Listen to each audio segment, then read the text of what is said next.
The Cardo Maximus, named for its central role in Roman and Byzantine cities, served as the main north-south thoroughfare in Jerusalem. Cardo, meaning heart, aptly describes the road that ran through the city's core. Around 130 AD, Emperor Hadrian rebuilt Jerusalem, incorporating a cardo into the city's design. This paved 22.5-meter wide street extended southward from the Damascus Gate. During the Byzantine era in the 6th century AD, Emperor Justinian extended the Cardo further south, reaching the Church of the Holy Sepulchre and the Zion Gate. The street likely hosted ceremonial processions from the Church of the Holy Sepulchre.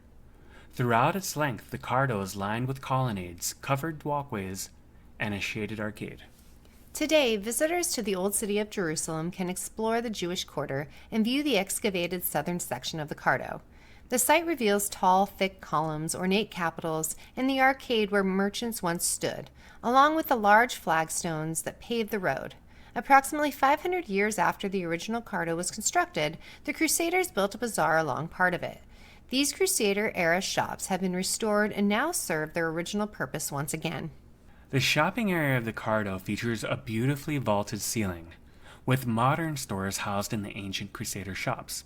Along the pathways, several wells with glass covers display the ancient layers of the city beneath.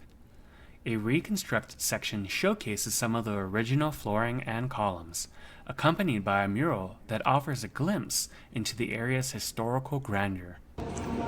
Okay, right now we are on the Cardo, which was the north-south street in Jerusalem.